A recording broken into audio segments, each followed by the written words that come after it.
Hello दोस्तों, कैसे हो? आपका स्वागत है त्रिपान स्टडी सेंटर में। आज जो हम करने जा रहे हैं क्लास 12 एनआईएस बोर्ड का बायोलॉजी का चैप्टर नंबर 18 है, जो कि बहुत ही महत्वपूर्ण है।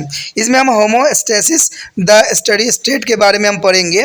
ये चैप्टर जो है सीबीएसई के बच्चों के लिए, जिनके पास एनसीईआरटी बायोलॉजी ले रखे हैं, वो काफ़ी इंपॉर्टेंट रहेगा। साथ में यूपी बोर्ड, बिहार बोर्ड, चाहे किसी भी बोर्ड के बच्चे हों, अगर उनके सिलेबस में होमोस्टैसिस द स्टडी स्टेट है तो इसका मतलब है कि ये चैप्टर उनके लिए अत्यंत महत्वपूर्ण होने वाला है। ये जो हम करेंगे वो हिंदी इंग्लिश दोनों मीडियम का जो है डोज आप तक पहुंचेगा, क्योंकि हिंदी इंग्लिश जो है आपके लिए बहुत काफ़ी आपको सक्षम बनाएगा समझने के लिए। तो इसलिए त्रिपान स्टडी सेंटर जो है आपके लिए हिंदी और इंग्लिश दोनों का ही डोज लेके आता है। इस चैप्टर में जो है हम कई रूपों में जो है थर्मस रेगुलेशन के बारे में पढ़ेंगे, कीपिंग स्टेट के बारे में पढ़ेंगे। तो ये चैप्टर बहुत ही महत्वपूर्ण होने वाला है। लेकिन आपको पता ही है कि चैप्टर स्टार्ट करने से पहले एक बात जो मैं हमेशा कहता हूँ, जिसको आपको सोचना भी चाहिए, विचार भी करना चाहिए और अमल भी करना चाहिए, वो ये है कि जब भी वीडियो देखिए पूरा देखिए, क्योंकि अधूरा जानकारी सदैव खतरनाक होता है। साथ में एक इम्पोर्टेंट बात ये भी रहता है, अगर आप पहली बार वीडियो देख रहे हो तो लाइक शेयर सब्सक्राइब करना मत भूलना। देखिए दोस्तों, लाइक कीजिएगा तो बनाने वाले का जो है प्रोत्साहन बढ़ता है और आपके लिए अच्छा से अच्छा करने की कोशिश करता है। ठीक है, सब्सक्राइब करना आपके हित में है। इसका कारण ये है कि अगर आप सब्सक्राइब करके रखोगे तभी जो है मेरा वीडियो का नोटिफिकेशन मिलेगा। और आपको पता है कि मैं हर क्लास का जो है सब्जेक्ट डालता ही रहता हूँ समय समय पे। तो अगर सब्सक्राइब करके नहीं रखिएगा तो शायद उस वीडियो से आप अनभिज्ञ रह जाइएगा, यानी वो आपको प्राप्त नहीं होगा और आप उसका नॉलेज नहीं ले पाइएगा। साथ में जो अगर आप शेयर करते हो तो शेयर करना एक जग कल्याण के समान माना जाता है। इससे ये होता है कि मान लीजिए कोई जो है बच्चा जो है मेरी वीडियो को उसकी ज़रूरत थी और आपके थ्रू वो वीडियो उसको पास पहुंचा है, तो वो सदैव ही आपका धन्यवादी रहेगा और सदैव ही आपका जो है शुक्रिया अदा करेगा कि तुम्हारे कारण मुझे जो है वीडियो प्राप्त हुआ।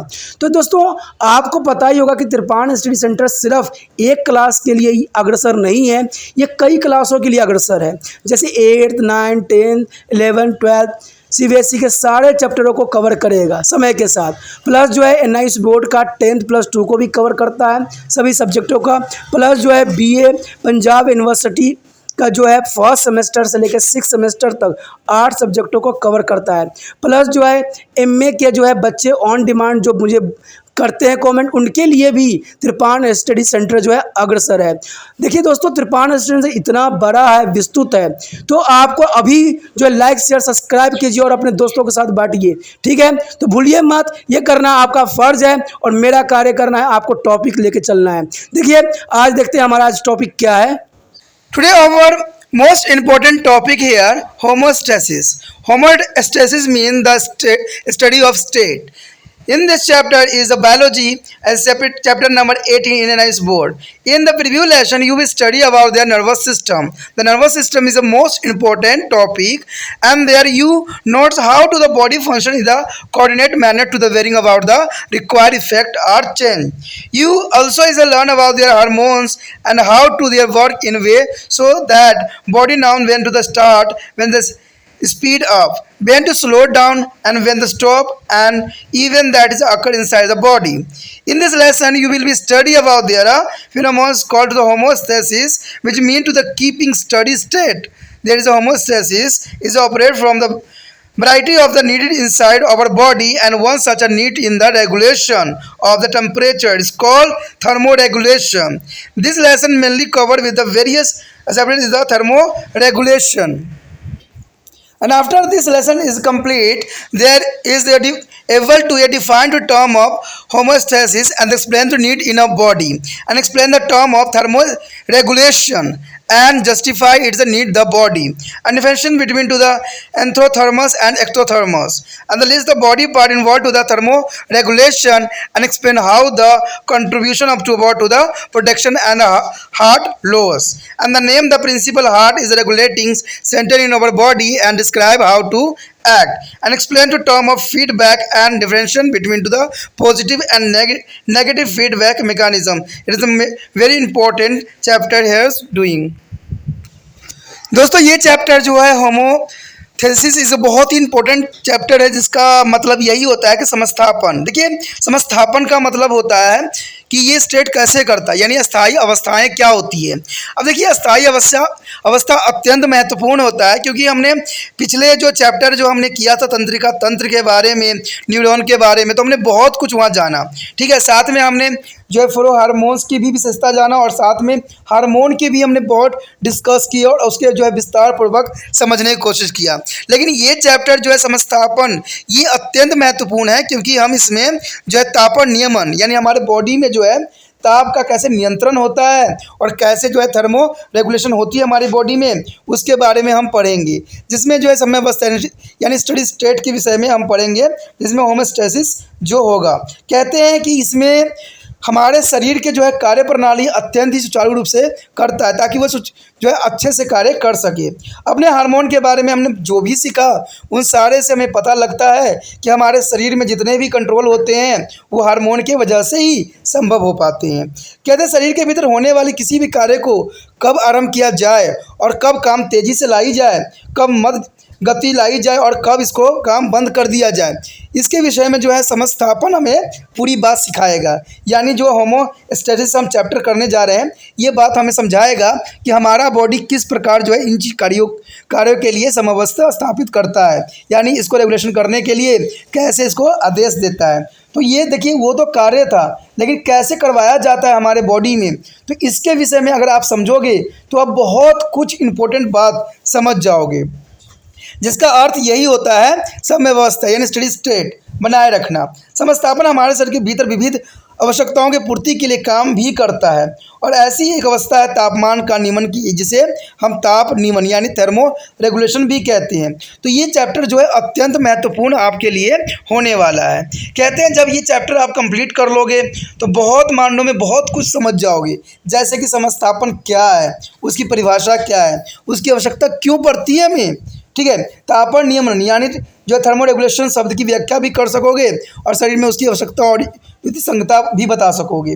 साथ में आप जो है इलेक्ट्रोथर्मस यानी इलेक्ट्रोवार या थर्मो मतलब ताप के बारे विषय में भी जान सकोगे और एंडोथर्मस के बारे में भी जान सकोगे। ताप नियमन के लिए शरीर के भागों की सूची तैयार करोगे जहाँ जहाँ ये ताप नियंत्रण होती है, और ताप उत्पन्न और ताप के क्षय में किसका योगदान है, इसके विषय में भी आप विस्तार से यहाँ जान सकोगे। और हमारे शरीर के प्रमुख ताप नियंत्रण केंद्र का नाम भी बता सकोगे, जहाँ पर ये सारे प्रक्रिया को नियंत्रण किया जाता है। ठीक है, इतना ही नहीं रुकेगा यहाँ पर कि पुण्य भरण शब्द की व्याख्या भी करोगे और सकारात्मक तथा निषेधात्मक यानी नकारात्मक पुण्य भरण प्रणाली के बीच में अंतर करोगे। उसके पश्चात ही जो है चैप्टर आपको पूरी तरह से समझ में आ जाएगा। और चैप्टर समझ में आने के लिए आपको इसके हर एक विषय को अच्छे से और ध्यानपूर्वक समझने की आवश्यकता है। अब देखते हैं हमारा यहाँ पहला टॉपिक क्या कहता है। The next topic is concept of homeostasis. Friend, concept of homeostasis mean the homeostasis is the homo means same, yes, stasis. Stasis means the state is the phenomenon is which is their body regulate the function to the keep the internal condition as stable as possible, and homeostasis is the necessary because the body cell need to have a suitable condition around them for a proper function. This condition include the presence of proper concentration of chemical, proper temperature and suitable pH. There is a most important this phenomenon is a proper concentration of chemical, proper temperature and is the most important is a suitable pH. The pH is the most important, is mean to degree salinities and acidity. It is inside the cell, but this condition inside our body as well as inside other organism keep fluctuating with the narrow range is a called the tolerance to any change from this range different organism. The organism adopt a variety of measures to the cope with the such a changes. And to understand the concept of homeostasis is mean keeping steady state. The concept of following 5 example in the human. There are 5 example is a human is the most important. The first example here is the first example drinking water and keeping a steady water balance. There is steady water balance. In all kind of weather, your blood and other body fluid must be maintained a particular percentage of water. If the volume of water is the body tend to rise. That is, it is a pass it out in the urine, and if it's a tend to the fall short, more water is withheld inside the blood to be extend required. Thus, the body maintains a steady state means homeostasis of water content. Here the first, in a hot summer, you feel thirsty at a regular interval. You drink lot of water and even cold drink. Let you do not united met or much their urine pass out is more concentrated. This is because during too hot weather you lose more water through the respirations, but your body's need to maintain a requested amount of water, and so the water is withheld within by passing out only little and concentrated urine. Another is in all cold winter, you do not feel much thirsty. You do not think a large quantities of water, but maybe you take a more hot drink only to keep warm. During such a day, your urine is more frequently and urine pass out is more diluted. दोस्तों ये जो पहला topic हमारा अत्यंत महत्वपूर्ण है, समस्थापन की संकल्पना। आखिर होता क्या ये है?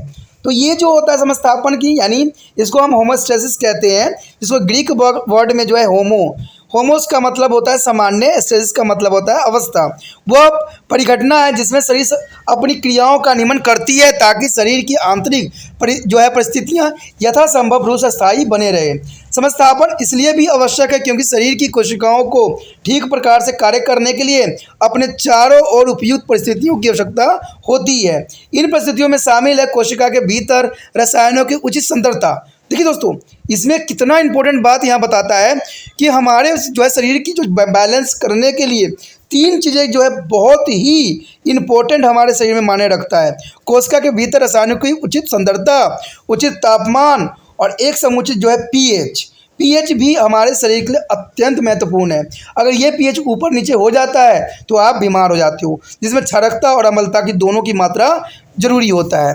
कहते हैं लेकिन हमारे शरीर के भीतर और अन्य जीव भीतर भी हैं जो परिस्थितियों का सीमित परिसर के भीतर घटित होती ही रहती है। कहते हैं और जीवों जो हैं हमारे शरीर में अपना कार्य कर रहे हैं, अपना जीवन भी जी रहे होते हैं, पर इस परिसर के बाहर किसी भी परिवर्तन के लिए सहनशीलता विभिन्न जीवों में अलग अलग होती है और इस प्रकार के परिवर्तनों को सह सकने के लिए जीव अनेक प्रकार के उपाय करते हैं। जैसे कि आपको पता है कि बहुत तरह के उपाय होता है। आइए हम समस्थापन जैव समस्या की संकल्पना को थोड़ा और बेहतर ढंग से समझने के लिए हम जो है 5 एग्जाम्पल के जो है साथ में हम समझने की कोशिश करेंगे, जिससे आपको क्लैरिटी हो जाएगी कि आखिर हमारे शरीर में होता क्या है और कैसे ये मेंटेनेंस करता है। आपको पता है कि पहला हमारा एग्जाम्पल जो यहाँ है जिसमें हम जल पीना यानी स्थिर स्थायी जल संतुलन बनाए रखना। आखिर हम जल पीते हैं तो वो हमारे बॉडी को किस प्रकार जो है संतुलित बनाता है।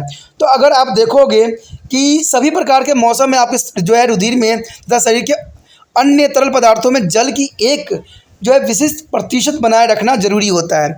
यदि शरीर का जल का आयतन बढ़ने लगता है तो जल की जो है अतिरिक्त मात्रा मूत्र के साथ बाहर निकाल दी जाती है और यदि जल की मात्रा कम होने लगती है तो जल को आवश्यकता के अनुसार भीतर को ही रोक दिया जाता है। इस प्रकार जो है शरीर अपने भीतर जल की स्थिर अवस्था यानी समस्थापन को बनाए रखता है।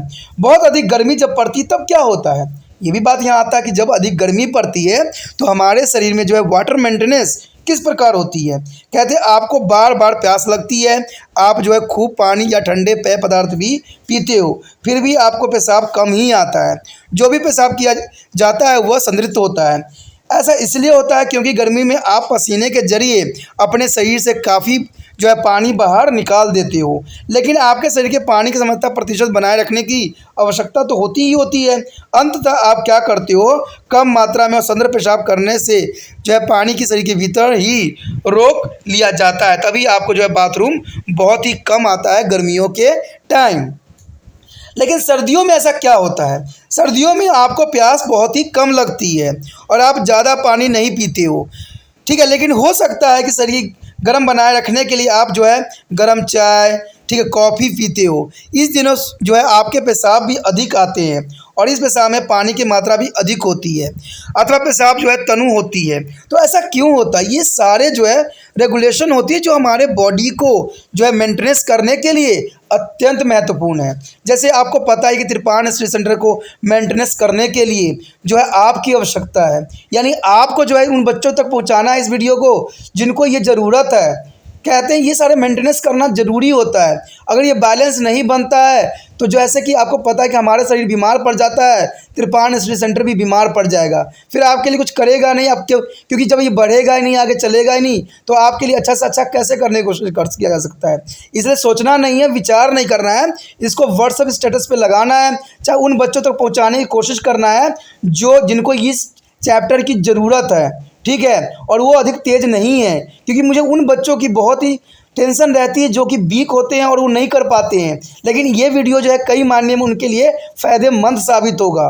तो आप जो हो इस कार्य में मेरे महत्वपूर्ण योगदान दे सकते हो, क्योंकि मैं आपसे ही जो है ये बात कर सकता हूँ। अगर आप देखिए कोई बच्चा को अगर टॉपिक है, कोई नया में पढ़ता है, चाहे सीबीएसई में बायोलॉजी चैप्टर ले रखा है, तो उन बच्चों तक ये भेजिए जिससे वो जो है सारी कॉन्सेप्ट को अच्छे से समझ ले, और ये कॉन्सेप्ट उनके लिए अत्यंत महत्वपूर्ण रहेगा। तो सोचना नहीं है, विचार नहीं करना है, शेयर करना है, लाइक करना है और सब्सक्राइब तो करके ही रखना है। अगर सब्सक्राइब नहीं कीजिएगा तो अगला जो है वीडियो का नोटिफिकेशन नहीं मिल पाएगा। देखते हैं हमारा अगला टॉपिक क्या है।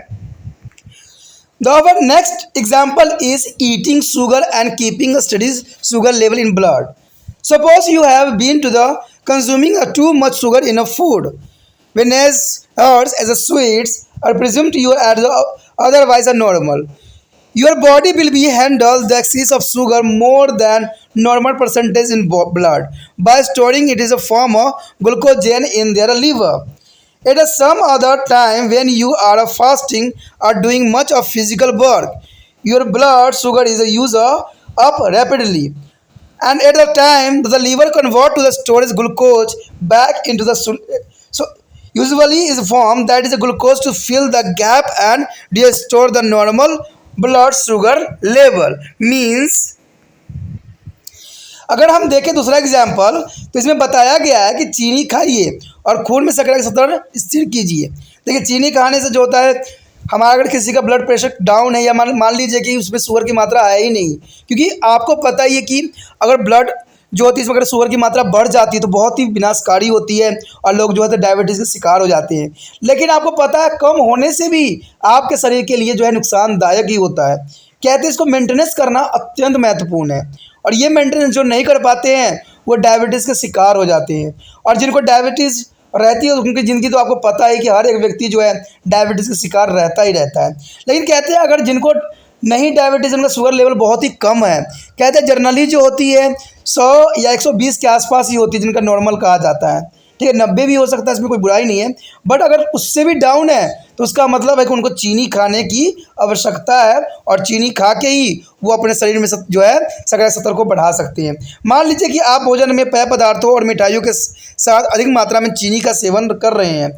जब मानते हुए कि आप अनिवार्यता सामान्य है, आपका शरीर चीनी की इस अधिक मात्रा रुधिर में सामान्य प्रतिशत से अधिक है, का निपटान उसे युकृत में जो है ग्लूकोजन के रूप में संचालित कर सकता है, जो कि काफ़ी इंपॉर्टेंट रहता है।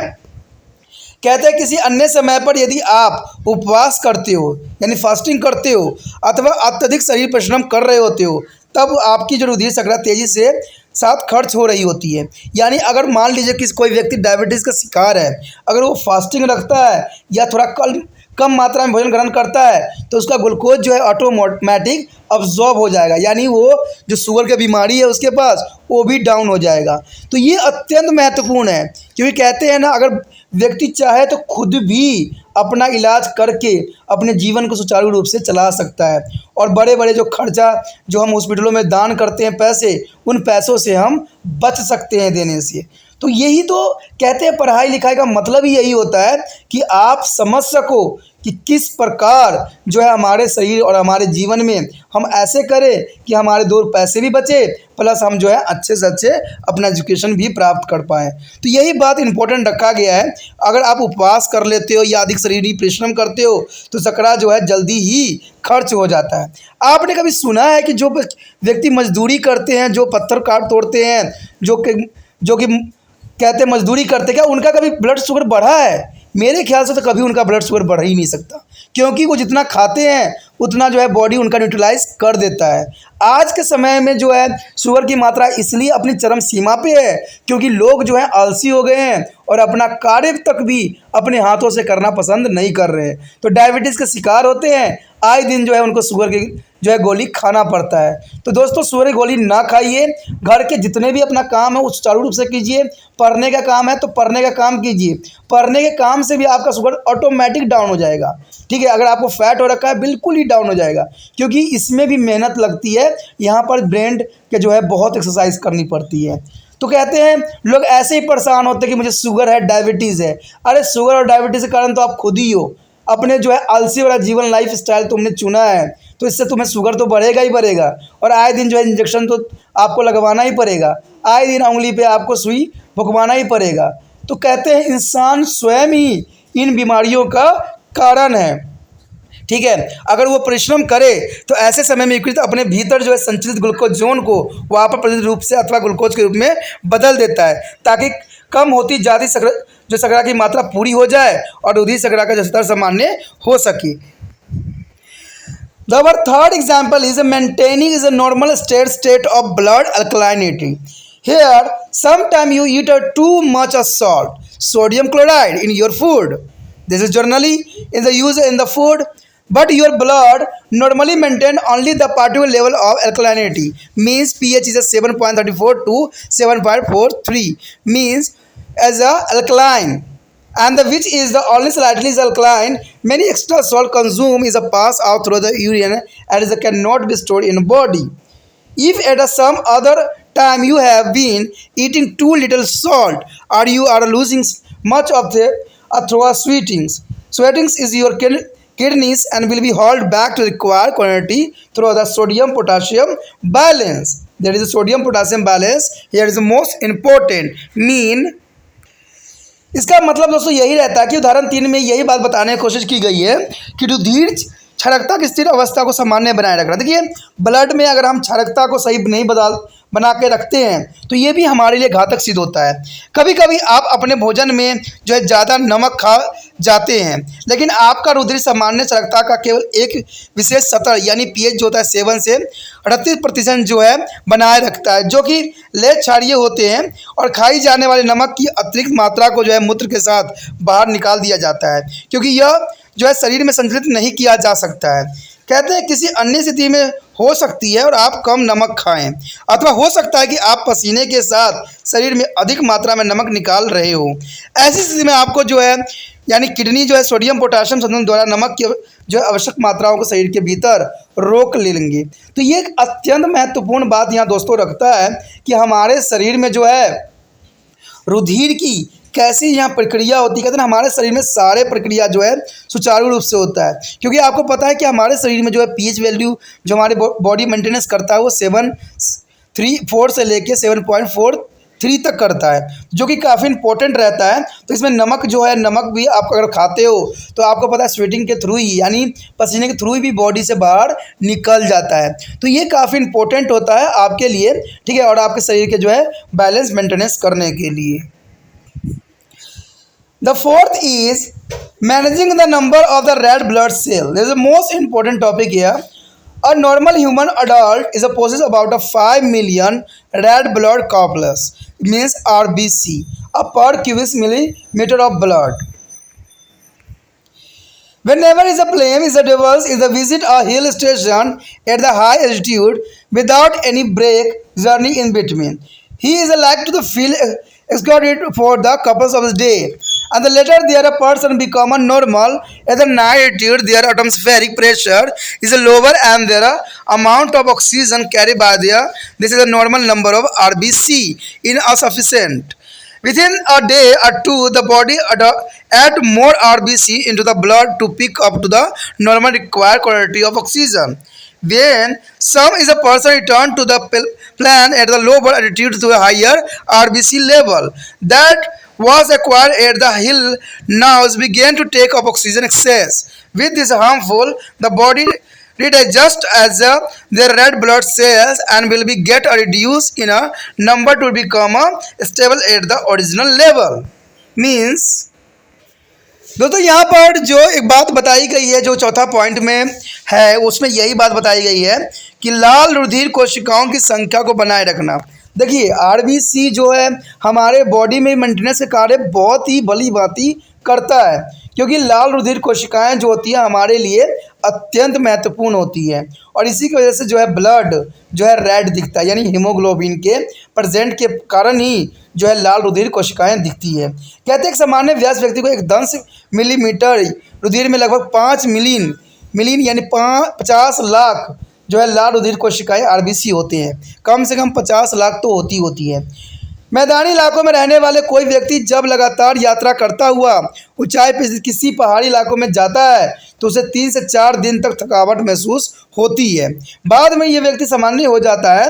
कहते हैं अधिक ऊंचाई पर वायुमंडलीय दाब कम होता है। तो आपको भी पता है जैसे जैसे ऊंचाई पे आप जाओगे वायुमंडलीय दाब कम हो जाती है, यानी वहाँ ऑक्सीजन की मात्रा कम हो जाता है और कई बार तो नाक से ब्लड भी आ जाता है। कहते हैं लाल रुधिर कोशिकाओं की इस सामान्य संख्या द्वारा धारण की जाने वाली ऑक्सीजन की मात्रा अपर्याप्त होती है और 1-2 दिन में शरीर रुधिर में लाल रुधिर कोशिकाओं की संख्या बढ़ा देती है ताकि वो ऑक्सीजन की वांछित मात्रा ले सके। तो ये काफ़ी इंपॉर्टेंट यहाँ रहता है। कहते हैं वह व्यक्ति जब वापस मैदानी इलाकों में लौटता है तब अपेक्षाकृत कम ऊंचाई पर पहाड़ी पर प्राप्त किया गया लाल रुधिर कोशिकाओं का उच्चतर स्तर जो है यहाँ ऑक्सीजन की अधिक मात्रा को धारण भी करने लगता है, जो हानिकारक भी हो सकता है और शरीर लाल रुधिर कोशिकाओं की संख्या फिर से समायोजन कर लेता है। इस कोशिकाओं की संख्या कम होकर मूल स्तर पर आकर स्थिर हो जाता है। अब देखिए यहाँ पर कितना इंपॉर्टेंट बात बताई है हमारे शरीर में मेंटेनेंस में, जिसमें आरबीसी का जो है कितना महत्वपूर्ण योगदान रखता है। The fifth point is as a warmings and the cooling of the body is a maintenance stay body's temperature. Is warmings and the cooling of the body is the most important here. During the hot summer, you wear to the light clothes. During to the hot summers, you wear to the light cloth. You prepare to the lot. You sit and under a fan or under a tree and feel the comfortable. Your body is try to the cool against the higher temperature or outside. Then there is the reverse side that is called winter. Despite of the wearing things warm, a clothes is still feel cold. And in the midday times, you go out in the open sunshine to warm to there yourself. At the night, you cover to yourself with a thick blanket. You are doing all this is a maintenance warmth at the inside state your body, and in the both the above situation you are trying to regulate your internal body temperature. This is called to the thermoregulation. You will be learn more about the thermoregulation in the subsequently section of this. यहाँ पर पांचवी और अंतिम स्थिति जो है दोस्तों, कहते हैं शरीर में गर्मी और ठंडापन महसूस होने पर स्थिर तापमान बनाए रखना। देखिए यहाँ पर कितना इंपॉर्टेंट बात बताई जा रही है कि शरीर में गर्मी। देखिए दोस्तों इसमें जो है आपको कुछ करने की आवश्यकता नहीं हो रहा है, शरीर अपना स्वयं ही मेंटेनेंस करता है। कहते गर्मी में आप हल्के कपड़े पहनते हो, आपके पसीने भी खूब आते हैं। आप पंखे के नीचे अथवा किसी वृक्ष के नीचे बैठ कर पसंद करते हो ताकि आपको आराम महसूस हो सके। आपका शरीर अपेक्षाकृत अधिक तापमान पर ठंडे बने रहने की चेष्टा भी करता है, क्योंकि बॉडी जो है इसी के लिए बनाई जाती है। इसलिए विपरीत स्थिति में भी हो सकता है, यानी ठंडी सर्दी में आपने देखा होगा कि मोटे गर्म कपड़े पहनने के बाद भी आपको सर्दी लगती रहती है। दोपहर में थोड़ी गर्माहट लेने के लिए आप खुली धूप में बैठना पसंद करते हो। रात में आप सर्दी से बचने के लिए मोटे कंबल ओढ़ लेते हो। यह सब आप इसलिए करते हो ताकि अपने शरीर में आप गर्माहट की स्थिर अवस्था बनाए रखो। कहते हैं ये अत्यंत महत्वपूर्ण है, जिसमें हम गर्मी जो है बनाए रखते हैं शरीर में। वह दोनों ही स्थिति में आप अपने शरीर के आंतरिक तापमान का जो नियमन करने की कोशिश करते हो, जिसे हम ताप नियमन यानी थर्मो रेगुलेशन भी कहते हैं। ताप नियमन के विषय में जो हम और विस्तार से जो है चैप्टर में जानेंगे। कहते हैं दोस्तों ये टॉपिक जो थी काफ़ी इम्पोर्टेंट थी समझाने के लिए हमें कि हमारा शरीर जो है किस प्रकार बैलेंस बनाता है। कहते हैं आज के समय में जो है कहीं भी बैलेंस नहीं बन रही है, आज सब कुछ उथल पुथल होने की कोशिश हो रहा है। तो कहते हैं हमारे शरीर भी जो है बदलता ही जा रहा है। कहते हैं हमने प्राकृतिक को नष्ट कर दिया, इसलिए जो है प्राकृतिक ने हमें बिल्कुल ही बदल दिया है। आपको पता है कि आज समय से कुछ भी नहीं हो रहा है और सुचारू रूप से हो ही रहा। कहते हैं अगर आर्टिफिशियल चीज़ हमारे समक्ष न होता तो शायद इंसान की अस्तित्व भी मिट जाता, लेकिन पहले के समय में ऐसा आर्टिफिशियल चीज़ या टेक्नोलॉजी चीज़ नहीं हुआ करती थी, फिर भी जो इंसान जो था अपना जीवन अच्छे से यापन करता था। लेकिन आज के समय में जितने टेक्नोलॉजी के पीछे हम भाग रहे हैं उतना ही हमारे जो जीवन पे इसका इफेक्ट जो है बुरा पड़ रहा है। बेशक लिए हम खुश हैं कि हम आज टेक्नोलॉजी के उस मुकाम पे पहुंच गए हैं, लेकिन आपको शायद नहीं पता है कि ये बात प्राकृतिक को कभी भी अच्छा नहीं लगता रहा है। तो हो सकता है कि प्राकृतिक कुछ ऐसा कर दे जो इंसान के अस्तित्व के लिए जो है बहुत ही विनाशकारी सिद्ध भी हो सकता है, क्योंकि कहते हैं ना कि हमारे शरीर के मेंटेनेंस करने के लिए प्राकृतिक ने स्वयं ही ऐसे ऐसे अंगों को बना रखा है और ऐसे ऐसे चीज़ों को बना रखा है कि हमारे शरीर जो है हर एक कंडीशन को झेलने के लिए तैयार होता है। लेकिन हम जो ये आर्टिफिशियल चीज़ों का इस्तेमाल कर रहे हैं, इससे हम आने वाले समय में तरह तरह के बीमारी देखने को मिलेगा और तरह तरह बीमारी से हम परेशान रहेंगे। कहते हैं आने वाला टाइम में कोई भी व्यक्ति जो होगा स्वस्थ रहना शायद संभव ही ना हो, क्योंकि हमने हर एक व्यक्तियों ने अपने जीवन को जो है बिल्कुल ही आलस्य भरा जीवन बना दिया है। कहते हैं टेक्नोलॉजी है, लेकिन टेक्नोलॉजी ने उनके जीवन को जो है तहस नहस कर दिया है। Next topic is thermoregulation. Friend here thermoregulation is the most important topic here. Why is the necessary thermoregulation? Why is it is necessary? The first point is here the limit of heat tolerance. The limits of heat tolerance is the most important. The living organism can be normally survive only within a constraint of temperature about 0 to the 45 Celsius. 0 to 45 Celsius only a normal temperature for all living organism. And however the organism tend to the make a adjustment is there happen to be at a place to the higher to the lower temperature. So here above a 45 Celsius the organism may be suffer may be way the enzyme are destroyed. Here the enzyme are destroyed and protein get a denatured. Protein is denatured and plasma membrane break down and cells suffer lack of oxygen. The cells suffer the lack of oxygen. And below the 0 Celsius temperature, the air at the temperature below the freezing point, the cells may be burst by their formation of a needle like ice crystal, and inside between to the cell and their organism cannot be survived. The above state effect due to temperature change to the because enzyme function normally within the container range of temperature mean. दोस्तों इसका मतलब यही हुआ कि तापमान नियमन क्या होता है, यानी ताप नियमन क्या होता है, व्हाट इज अ रेगुलेशन, और रेगुलेशन क्यों हमारे लिए ज़रूरी है। तो यही बात यहाँ समझने की हम कोशिश करेंगे कि तापमान नियमन क्या होता है, यानी जो हम यहाँ पर रेगुलेशन के बारे में पढ़ रहे हैं तो ये क्या है, थर्मल रेगुलेशन क्या होती है। तो कहते हैं ताप सह सकने की सीमाएँ। देखिए हमारा शरीर जो है कुछ ही टेम्परेचर को सहने के लिए बनाया गया है। कहते हैं जीवधारी सामान्यतः लगभग जो है 0 से 45 सेल्सियस तक तापमान को परिसर के भीतर ही जीवित रह सकते हैं। अगर आप इससे अधिक टेम्परेचर होता है या से कम होता है तो हमारे शरीर के लिए जो है नाशक होती है, विनाशकारी होती है। हालांकि यदि इन जीवों को उच्च और निम्न तापमानों स्थिति पर रहने पड़े तो आपने कुछ संयोजन कर भी सकते हो, जैसे कि यहाँ पर बताया गया है कि अगर 45 सेल्सियस से ऊपर जीवों कोई प्रकार के कष्ट होंगे तो क्या कष्ट होंगे, एंजाइम उनके नष्ट हो जाएंगे। देखिए टेम्परेचर जो होगा 45 सेल्सियस से ऊपर हो जाएगा तो उनके एंजाइम ऑटोमेटिक बॉडी के नष्ट हो जाएंगे, प्रोटीन के गुणों का जो है नाश हो जाएगा बॉडी में, ठीक है, और प्लाज्मा झिल्ली छिन्न भिन्न हो जाती है, और प्लाज्मा झिल्ली जो होगा छिन्न भिन्न हो जाएगा और कोशिका में जो है ऑक्सीजन की कमी हो जाएगी। तो आप समझ सकते हो कि अगर 45 सेल्सियस टेम्परेचर अधिक होगा तो इंसान जो है अपना जीने में काफ़ी कठिनाई उसको महसूस हो सकती है। अगर कहते हैं 0 सेल्सियस से कम टेम्परेचर हो जाए तो क्या होगा? अगर 0 से कम हो जाए तो हिमांक के नीचे से तापमान पर कोशिका के भीतर और कोशिका के बीच में बर्फ की सुई जैसी क्रिस्टल बनने के कारण वो फट सकती है। यानी बर्फ जैसे क्रिस्टल बन जाएंगे उसके स्किन में और वो जो होगा फट जाएगा। आपने देखा भी होगा कि जो सर्द में रहते हैं बंदे उनके जो है बॉडी से जो है उनके रोए निकल रहे होते हैं। तो ये जो होता है सेल ब्रस्ट होने के कारण ही होता है। और कहते हैं जीव जीवित नहीं रह सकता है। तो ऐसे में जो है जीवों को जीवित रहना शायद संभव भी न रहे। कहते हैं तापमान परिवर्तन के कारण जो है उपयुक्त प्रभाव इसलिए होता है क्योंकि एंजाइम सामान्य तापमान की एक खास सीमा के भीतर ही कार्य करता है। तो मैंने कहा ना आपको कि हम जैसे जैसे प्रकृति को नष्ट करेंगे प्राकृतिक हमें भी नष्ट करेगा।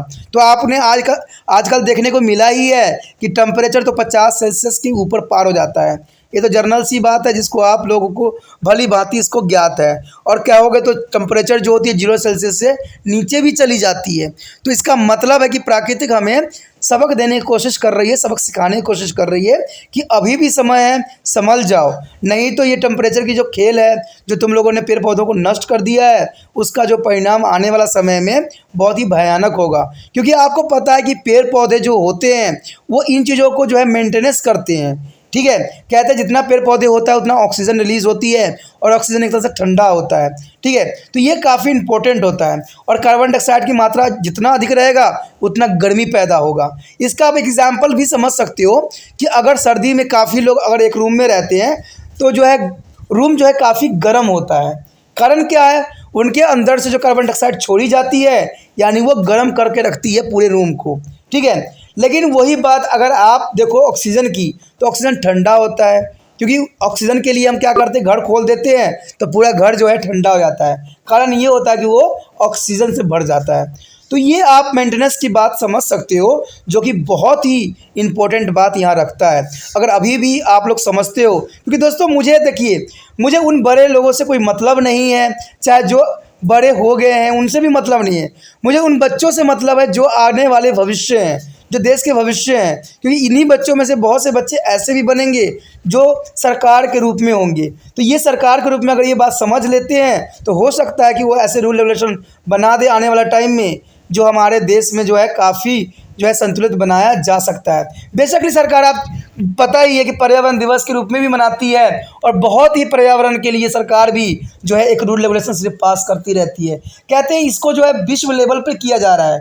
ठीक है, ग्लोबल वार्मिंग की जो प्रॉब्लम है विश्व लेवल पे सलूशन करने की कोशिश किया जा रहा है। लेकिन मुझे इतना पता है कि सब है किताबी बातें हैं और सिर्फ लिखित हुई बातें हैं, इसको कोई लागू नहीं करता है। क्योंकि आपको पता है कि सरकार क्या कर लेगी, करेंगे तो हम लोग। जब तक हम विद्यार्थी, हम बच्चे, जब तक हम ये बात को नहीं समझ पाएंगे तब तक हमारे देश में जो है समस्याओं का जो है सलूशन कदाचित नहीं हो सकता।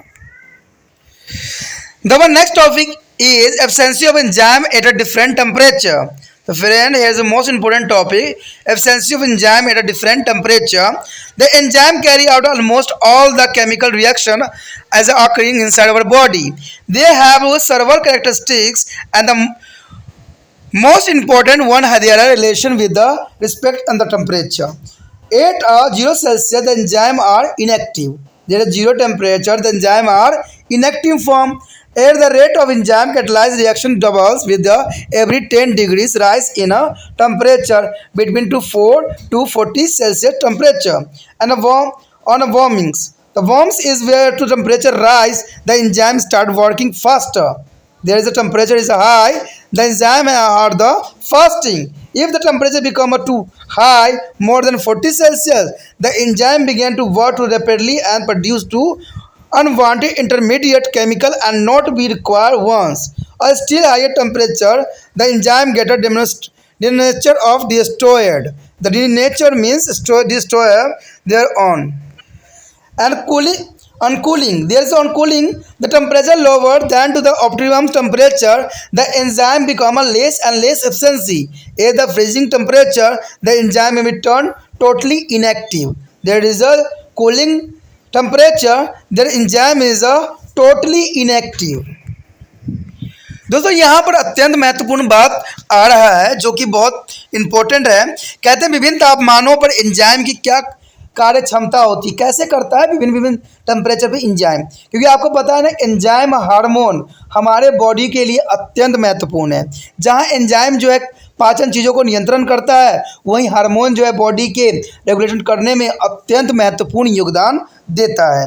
कहते हैं हमारे शरीर के भीतर होने वाले प्राय सभी जो है कार्य एंजाइम की मध्यस्थता में ही संपन्न होती है, यानी एंजाइम के क्रिया के कारण ही सारे जो है सब संपन्न होती है। क्योंकि आपको पता है अगर एंजाइम, हार्मोन भी तभी बनता है जब एंजाइम की रिएक्शन होती है, क्योंकि खाना जब तक पचेगा नहीं, क्योंकि आप जो भी चीज़ खाते हो उनमें होती है क्या, हार्मोन होती है, तो वो हार्मोन को जितने भी रेगुलेशन करता है वो एंजाइम ही कराता है। तो भी कहते हैं कि मध्यस्थता में ही संपन्न हो सकती है। इन एंजाइमों के अनेक विशेषताएं होती है और इस सबसे महत्वपूर्ण विशेषता है तापमान के साथ उनका संबंध। देखिए एंजाइम का तापमान के साथ अत्यंत महत्वपूर्ण स्थान रखता है। कहते हैं अगर 0 सेल्सियस पर एंजाइम सक्रिय हो जाए, ठीक है, यानी जो 0 सेल्सियस पे एंजाइम जो होता है निष्क्रिय हो जाता है, यानी इनएक्टिव हो जाता है, यानी कार्य करना 0 सेल्सियस में बंद कर देता है, तभी देखते हो ठंड में जो होते हैं बहुत ही हमें प्रॉब्लम महसूस होता है। कहते हैं 4 से 10 सेल्सियस के बीच तापमान में हर 10 सेल्सियस बढ़ोतरी के साथ एंजाइम उत्प्रेरित अभिक्रिया के दर दुगनी होती चली जाती है, यानी जैसे जैसे टेम्परेचर बढ़ेगा वैसे वैसे जो है ये दुगना क्रिया करेगा। आपने देखा होगा कि ठंड के समय जो होता है हमारा पेट जो होता है ठंडा होता है, बिल्कुल गर्म सा होता है। ये देखा होगा आपने कि ठंड में हमारा पेट जो है गर्म होता है, क्योंकि खाना पचने के लिए थोड़ा गर्माहट की आवश्यकता होती है, तभी खाना पचता है। वही ठंड में अगर आप गर्मी में अगर आप देखोगे तो हमारा पेट जो होता है बिल्कुल ठंडा होता है, क्योंकि वातावरण जो ऑलरेडी जो होता है गर्म होता है, इसलिए जो हमारा पेट के साइड होता है वो ठंडा होता है। तो कहते हैं ये सारे मेंटेनेंस जो होती है होना एंजाइम के लिए ही होता है। शरीर में जो हमारा बैलेंस बना रहा होता है वो एंजाइम की क्रियाशीलता के लिए बनाई जाती है कि एंजाइम जो है सुचारू रूप से कार्य कर सके और जो है भोजन के जो है पचने की प्रक्रिया में एंजाइम जो है अपना महत्वपूर्ण योगदान दे सके। इसमें आपको कुछ करने की आवश्यकता नहीं होता है, शरीर जो है स्वयं ही अपना कार्य भली भांति करता है और समझता है। कहते हैं जब तापमान बढ़ने पर क्या होता है, देखिए जब तापमान बढ़ता है तब क्या होता है, जब भी तापमान में वृद्धि होती है एंजाइम की क्रिया तेज हो जाती है। जैसे जैसे तापमान बढ़ेगा वैसे वैसे एंजाइम की प्रक्रिया जो होती है तेज हो जाती है। यदि तापमान बहुत अधिक हो जाता है यानी 40 सेल्सियस से अधिक हो जाता है तब एंजाइम बहुत तेज़ी से काम करने लगता है और वांछनीय आवश्यक रसायनों के स्थान पर अवांछनीय मध्यवर्ती रसायन उत्पन्न करने लगता है और तापमान में अधिक वृद्धि होने पर एंजाइम नष्ट भी हो जाता है। अब देखिए इसका जो है इंसान के शरीर पर कितना प्रभाव पड़ता है। आपने देखा ही होगा कि हमारे जो अभी के समय में बच्चों का विकास बहुत जल्दी हो रहा है। कारण क्या है, तापमान। बच्चों का जो विकास होने का सबसे बड़ा कारण जो बन रहा है तापमान बन रहा है। कहते हैं वो छोटे ही उम्र में जो है यौवन आरंभ की आवश्यकता में चले जाते हैं, जहाँ पर वो अपने आप को कंट्रोल नहीं कर पाते हैं। इस सारे एंजाइम हार्मोन की वजह से ही होता है, क्योंकि तापमान जितना बढ़ेगा और जितने वो गर्म चीज़ों का सेवन करेंगे उससे क्या होगा, उनका बॉडी पे जो है विपरीत प्रभाव पड़ेगा, क्योंकि उनका एंजाइम जो होगा फास्ट हो जाएगा। और कहते हैं ये एंजाइम फास्ट हो जाने की वजह से क्या होगा, अवांछनीय मध्यवर्ती रसायन का भी रिलीज करना स्टार्ट कर देगा जो हमारे शरीर की ज़रूरत नहीं होती है। तो इससे क्या होगा, उनके शरीरों में बहुत ही प्रभाव पड़ेगा। तो ये तभी कहते हैं ना कि जो हम कर रहे हैं, जो हम वातावरण के साथ खिलवाड़ कर रहे हैं वो हमारे बच्चे के भविष्य के लिए बहुत ही खतरनाक है और आने वाला समय में देखना बहुत ही तकलीफ़ों से जो है हमारे बच्चे गुजरेंगे। तो अभी भी संभलने का समय है। अगर अभी भी हम इन वातावरण को कंट्रोल नहीं किए, सही विषय को नहीं समझ पाए, तो हो सकता है कि ये विनाशकारी सिद्ध हो। एक विनाश तो आपके समय समक्ष देखने को आपको मिला ही है, जो कोरोना वायरस ने तबाही माम मचाया है। इसमें भी वही व्यक्ति बच सके हैं जिनका ह्यूमन सिस्टम यानी प्राकृतिक रूप से उनका बॉडी जो है सुचारू रूप से कार्य कर रहे थे। वो व्यक्ति जो कार्य नहीं कर रहे थे, जो बहुत ही आलसी टाइप थे, उनका आपको पता ही क्या यहाँ हर्ष हुआ। तो ये सारी बातें संकेत के रूप में जो है हमें मिल रहा है। कहते हैं एंजाइम एक सीमित तापमान पारस में आमतौर पर 35 से 40 ही होती है, सबसे अच्छा काम करता है। यानी 30 से 40 के बीच में जो है हमारे शरीर में एंजाइम का जो कार्यशीलता होती है बहुत ही सुचारू रूप से सही होता है। एकदम तापमान का अर्थ है सबसे अधिक उपयुक्त तापमान माना जाता है, यानी 45 देखिए जो है 35 से 40 के बीच में उत्तम माना जाता है, और जो 40 से ऊपर यानी 45 से ऊपर माना जाता है, 40 से ऊपर होता है तो वो हमारे लिए शरीर के लिए सही नहीं होता है। इससे एंजाइम की प्रक्रिया फास्ट हो जाती है। अब कहते हैं अगर तापमान कम होने पर क्या होगा। अगर मान लीजिए तापमान कम हो जाता है तो इतम तापमान से जो होती है यानी कम होने से जो है तापमान एंजाइम की क्रियाशीलता को भी कम कर देता है। तापमान कम हो जाने से जो होता है आपका एंजाइम इनएक्टिविटी हो जाता है, यानी वो कार्य करना बंद कर देता है। हिमांक पर एंजाइम पूरी तौर से निष्क्रिय हो जाता है, और ये भी जो कहते हैं बहुत ही घातक सिद्ध होता है।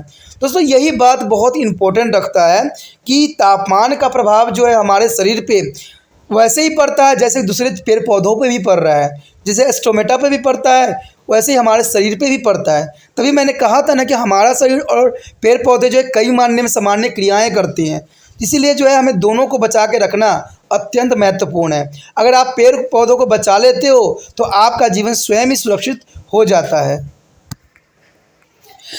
The one next topic is classification of the animal based on their temperature tolerance. Friends, the most important topic here, classification of the animals based on their temperature tolerance.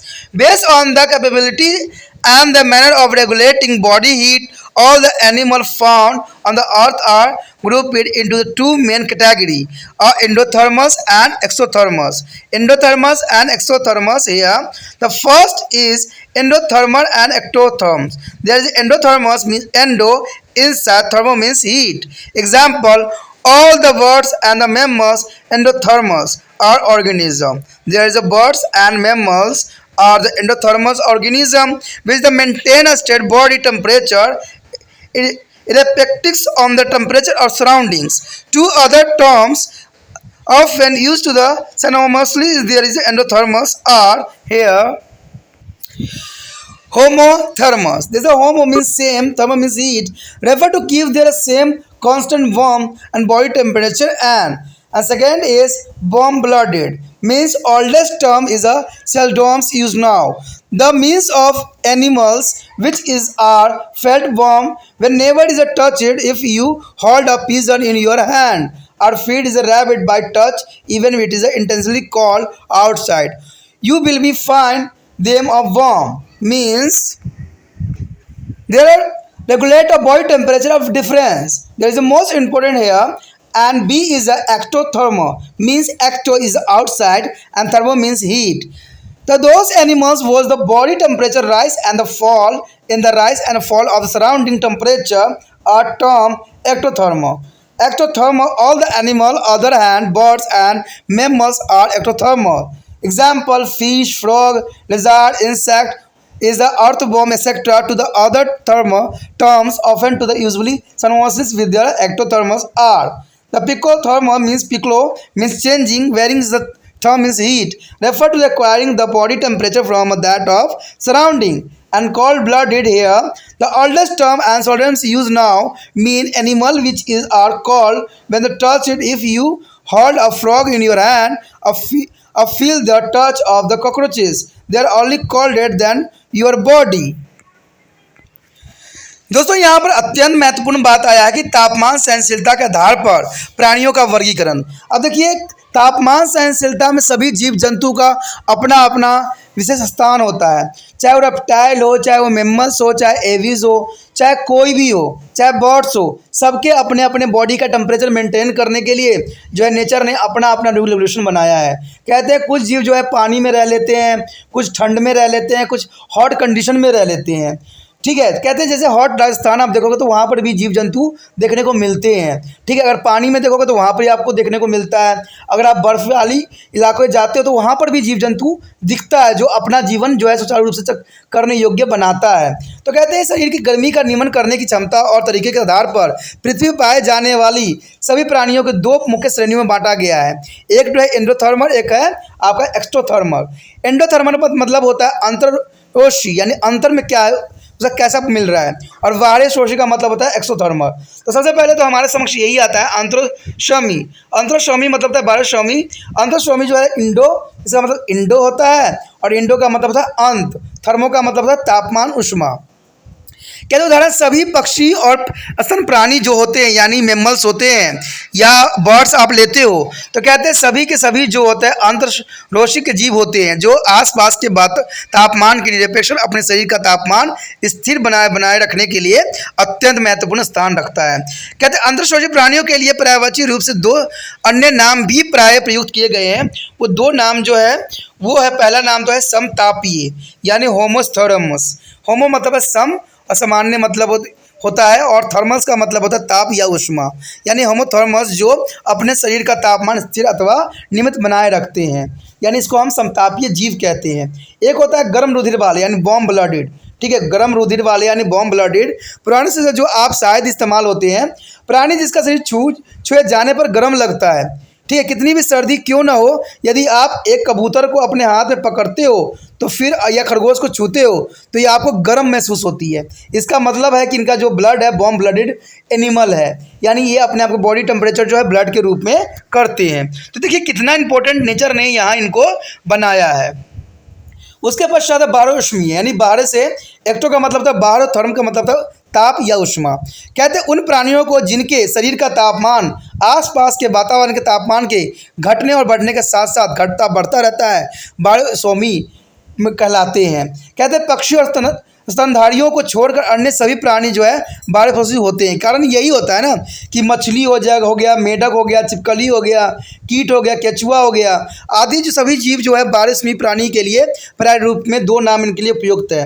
एक तो है विषम तापीय, यानी विषम तापीय का मतलब होता है जो पोइकिलो थर्मल मीन्स पोलो किलो का मतलब होता है परिवर्तनशील और थर्मो का मतलब होता है तापमानी उष्मा, जिसका अर्थ जो है अपने आसपास के वातावरण के शरीर का तापमान उत्तेजित करते हैं। देखिए ये जीव जंतु जो है जैसा टेम्परेचर होता है वैसा ही अपने बॉडी को टेम्परेचर बना लेते हैं।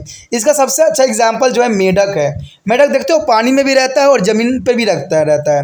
तो पानी में जैसे रहता है तो कैसे जीव सर्वाइव कर पाता है, और जो ज़मीन पर रहता है तो कैसे सर्वाइव करता है। तो इसे जो है बाष्पोषी में आते हैं, ठीक है। कहते हैं उसके बाद इनके जो है ठंडे रुधिर वाले होते हैं यानी कॉल्ड ब्लडेड होते हैं। ये लोग सारे जीव जो हैं कॉल्ड ब्लडेड होते हैं। सबसे पुराना नाम है जो आप शायद ही इस्तेमाल किया जाता है का अर्थ छुए जाने पर जो है उनका शरीर ठंडा महसूस होता है। यदि आप एक मेढक को हाथ में पकड़े या फिर एक चिलटट्टे को छुएं तो आपको जो है थोड़ा ठंडा महसूस होगा। The next topic is characteristics of endotherma. What do you mean the characteristics of the endotherma? Here, with their internal heat regulating to the mechanism, the endotherms, birds and mammals are able to maintain their body temperature within the norms or range of 2 Celsius means 37 to 39 Celsius. Respectively, there is the outside temperature, whether it's intensely cold or super hot. Birds are usually slightly to the warm than to the mammals. And second, on the absence of insulations or mechanism help to maintain body temperatures. Birds have a feather to trap air or preventions heat loss, and when cold their feathers are arising, suffering their traps more air to increase of insulation. The mammals have two sorts of insulation. Their hairs and subcutans are under skin of fat. That is the most important. The hair and subcutans are under skin fat. The hair is trapped to the air when it is too cold. Their hair are raised to the gauze of flesh to increasing insulations, and the underskin fat prevent a conduction of heat outside. Their fat layer is the thinner in the colder region and have it tend to a better prevention of heat loss of thinner in those living in a warm region to allow to the great heat loss. तो इसका मतलब यही हुआ कि अंतर्शोमी प्राणियों के विशेष लक्षण क्या होते हैं। देखिए कहते हैं अपनी आंतरिक ताप और नियमन क्रिया विधि के कारण जो होती है अंतर्शोमी प्राणी यानी पक्षी और स्तनधारी, कह सकते हो कि बर्ड्स एंड मैमल्स जो है बाहरी तापमान के निरपेक्ष चाहे वह अत्यधिक ठंडा हो या अधिक गर्म हो, अपने शरीर का तापमान जो है 2 सेल्सियस के एक सीमित पारस के यानी 37 से 39 सेल्सियस तक भीतर बनाए रखते हैं। स्तनधारी के जो मुकाबले में पक्षी जो है आमतौर से ज़रा सा अधिक गर्म होते हैं, यानी पक्षी जो होते हैं इंसानों से अधिक गर्म होते हैं। कहते हैं एक कारगर उष्मरोधी क्रियाविधि शरीर का तापमान बनाए रखने में मदद करती है, यानी कुछ क्रियाविधि जो होती है शरीर का तापमान बनाए रखने में अपना अत्यंत महत्वपूर्ण योगदान देता है। कहते हैं वायु को रखने के लिए जो है पर होते हैं, यानी इनके फीदर्स होते हैं जो कि इनको वायु को रोकने के लिए इंपॉर्टेंट कार्य करते हैं, ताकि ताप क्षय को रोका जा सके। और ठंडे होने पर पैरों के ऊपर की तरफ ये फूला यानी रेगेदार बनाए लिया जाता है, ताकि उष्ण रोधन के लिए अधिक वायु रोका रखा जा सके। कहते हैं स्तनधारियों में यानी इंसानों में या कह सकते हो मेमल्स में ऊष्मा रोधन के दो स्रोत माने जाते हैं। एक तो रोम होता है जिसे हम बाल कहते हैं, और दूसरा जो होता है स्वस्तक यानी सब कटन्स। सब का मतलब है सबसे नीचे, कटन्स का मतलब होता है त्वचा अथवा त्वचा के नीचे स्थित वाशा यानी चर्बी। ठीक है, वाशा जो फैट होती है रोम के वायु को रोकते हैं, और सर्दी अधिक होने पे ये रोम खड़े हो जाते हैं। आपने देखा होगा कि जैसे सर्दी आपको लगती है आपके रोए रोए खड़े हो जाते हैं, ताकि उष्मा रोधन बेहतर ढंग से हो सके। कहते हैं त्वचा के नीचे स्थित चर्बी ताप को बनाए रखने से रोकती है, और चर्बी की यह परत जो है ठंडे इलाकों में रहने वाले प्राणियों में अपेक्षाकृत अधिक मोटी हो जाती है, ताकि ताप के क्षय को कारगर रूप से रोका जा सके। और अपेक्षाकृत गर्म क्षेत्रों में रहने वाले में जो है पतली होती है, ताकि ताप क्षय अधिक हो सके। तो ये काफ़ी इंपॉर्टेंट बात यहाँ पर रखती है। The next topic is how many endotherma cope with the unfavorable temperature. There is a most important question here: how some endothermic cope with the unfavors or temperature. The first is the polar bears as penguins. As the several other animals live in the ice-covered polar region, they maintain their body temperature by the generating the heat and preventing to heat loss through the thick fur and a thick layer of underskin fat. And camels, desert rat, and the several other tolerate their intense heat of the tropical desert, mainly promoting to the heat loss. The camel is a desert devil. There is a hot climate is a need to the possess more of heat loss of mechanism and cut down to the heat returning to the ones. The most of its skin has a no fat layer, but lot at that humps. It is a story is a hug's bulk of a fat only a survivor food. And a squirrel and a goat and pigeon. There is a live is a moderate climate, and the two have to be adjust their body temperature according to the a changing condition of the outside. They are just both in a winter and summer to maintain a normal body heat. The human too are the endothermal when they require be a supplement of our natural heat regulating mechanism by the artificially method like a clothing, using the fan, bathing, room heatings and room cooling etc. कहते हैं दोस्तों कुछ अंतरशोई प्राणी किस प्रकार जो है प्रतिकूल तापमानों में सहन बर्दाश्त करते हैं, ये भी बहुत बड़ा क्वेश्चन है, क्योंकि बहुत से जीव जो होते हैं अलग अलग जो है कंडीशनों में अपना जीवन यापन कर रहे होते हैं, और ये बहुत सुचारू रूप से करते हैं। कहते हैं ध्रुवीय अगर रिच लेते हो या पेंगुइन लेते हो तो अन्य अनेक प्राणी बर्फ से ढके जो है ध्रुवीय क्षेत्र में रहते हैं। ये अपने शरीर के तापमान और ताप उत्पन्न करके जो है मोटे फर और त्वचा के नीचे की मोटी वाशा परत के जरिए ताप क्षय को रोक कर स्थिर बनाए रखते हैं और अपना जीवन भी यापन करते हैं।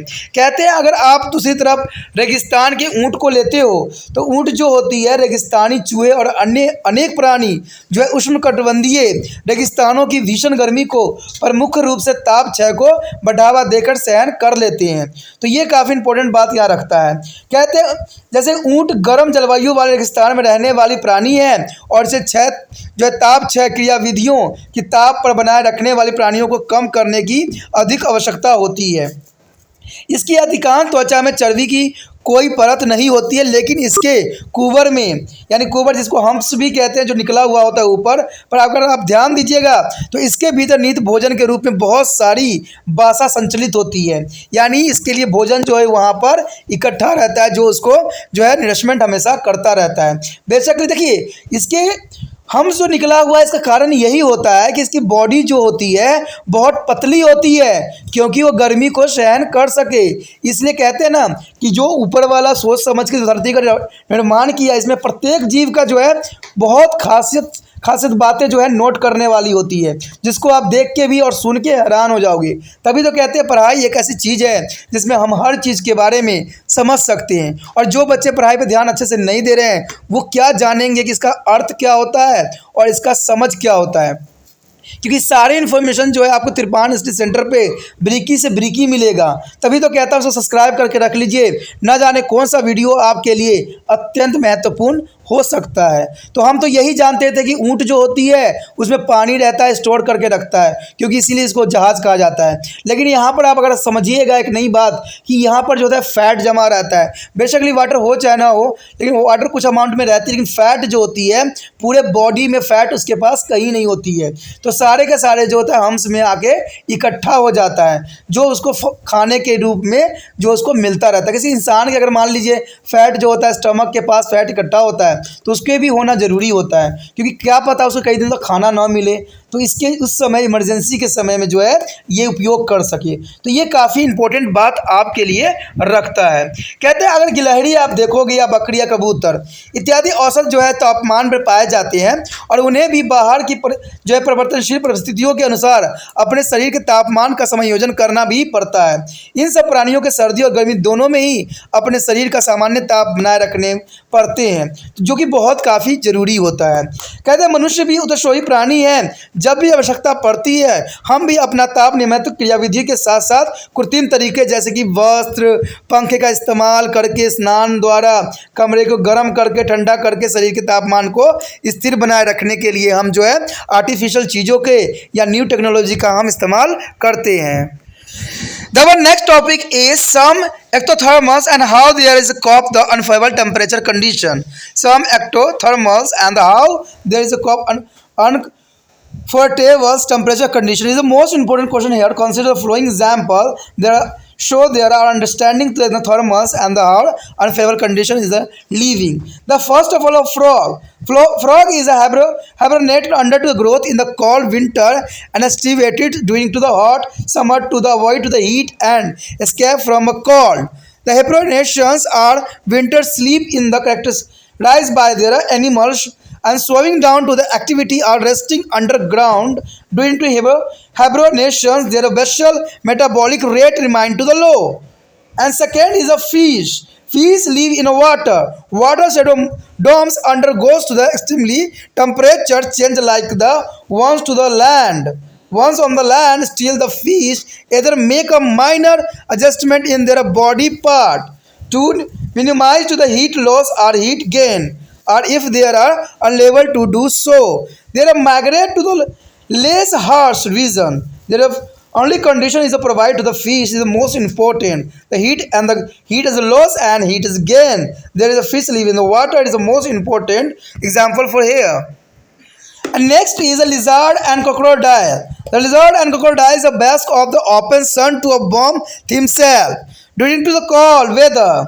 There is a bath to open sun to warm himself during the cold weather, and then hot they move to the shaded. When to feeling hot, the crocodile ever to the open their mouth while to allow to the evaporation of water from a cooling purpose, and sometimes like a panting of the dog. And the next is the honeybee. The honeybee they during the cold winter night huddle together inside the heavy to be conserve the body heat collectively during to the hot summer. They even operate a kind of dessert cooler by sprinkling of the some water on their honeycombs on their fanning with their wings for cooling their honeycomb. दोस्तों यहाँ पर अत्यंत महत्वपूर्ण question आया है कि कुछ वायरसी की जो प्रतिकूल तापमान परिस्थिति का सामान्य कर लेती हैं। देखिए कहते हैं हर जीव के बारे में जानना अत्यंत महत्वपूर्ण है कि कैसे वो अपना टेम्परेचर जो है मेंटेन करते हैं। तो यही भी बात यहाँ पर आया, कुछ उदाहरण दिया गया है आपके समक्ष जो कि अत्यंत महत्वपूर्ण रखता है। सबसे पहले तो हमारे समझ आता है मेढक। देखिए मेढक जो है सर्दियों की ठंड से बचने के लिए जमीन के भीतर जाकर शीतोष्ण क्रियाओं से चले जाते हैं और गर्मियों के ताप से बचने के लिए शीतोष्ण निष्क्रिय में चले जाते हैं। कहते हैं शीतोष्ण क्रिया या शांत निंदा के दौरान प्राणी अपने क्रियाकलापों को कम कर लेते हैं और भूमि के जो है नीचे रहकर विश्राम करते हैं। इस दौरान आधारी उपचाई दर कम करती है। तो ये भी काफ़ी जो है आपने पहली बार मेढक के बारे में जाना ही भी होगा। कहते हैं मछलियों के बारे में आप जानते ही होंगे कि एक पानी में रहने वाली प्राणी है, लेकिन पानी में तापमान तो इतने तीव्र परिवर्तन शायद ही कभी होते हैं जितने की ज़मीन पर होता हो। फिर भी ताप क्षय अथवा ताप वृद्धि के प्रभाव को कम से कम करने के लिए अपने शरीर के विभिन्न भागों में मामूली से समायोजन कर लेती है, या यदि ऐसा नहीं कर पाती तो वह कम कठोर और प्रतिकूल क्षेत्र में कठोर या प्रतिकूल में जो प्रवास कर जाती। तो ये काफ़ी इंपॉर्टेंट है। कहते हैं आज के समय में जो इंडस्ट्रीज पोल्यूशन के बारे में पोल्यूशन के कारण जो है कई मछलियां जो है मर भी रही है, क्योंकि जितने भी इंडस्ट्रीज वेस्ट हो रहे हैं सारे के सारे जो है नदियों में और समुद्रों में डाले जा रहे हैं। जितने भी इंसानों की एक्टिविटी हो रहे हैं सारे के सारे नदियों और नालों में बहाए जा रहे हैं, जिसके वजह से जो है मछलियां सर्वाइव करने में सक्षम नहीं हो रही हैं। तभी आपको न्यूज़ में कभी कभी सुनने को मिलता है कि बहुत से मछलियां जो है मरी हुई नज़र आई है, तो कारण भी यही रहता है। उसके पश्चात है छिपकलियाँ और घड़ियाल यानी मगरमच्छ।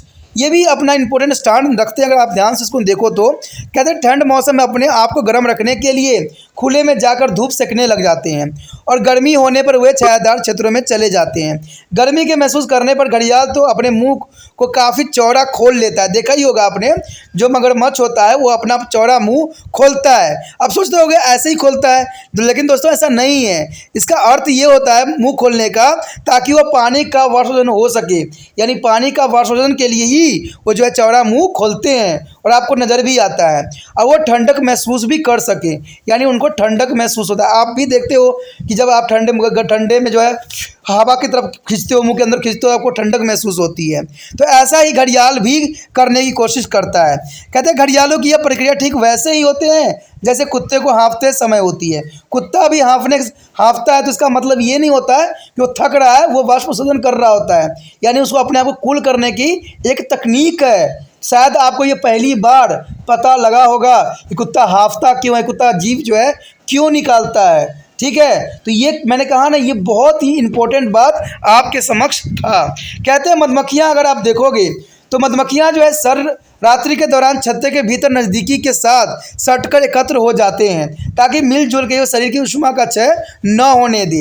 या तभी तो है, देखते हो मगर जितने भी मधुमक्खियाँ होती सारे एक दूसरे के ऊपर चिपके हुए होते हैं। तो इसका कारण ये होता है कि वो दोनों सब एक दूसरे को बॉम्ब कर रहे होते हैं। तापीय गर्मी में वो एक प्रकार के जटर कूलर के काम लेती है, जिसके लिए वह छत्ते पर थोड़ा पानी का छिड़काव भी कर लेती है और फिर अपने पंखों को फड़फड़ा कर पूरे छत्तों को ठंडा कर लेती है। तो ये बातें शायद आपको कभी पता न लगा हो।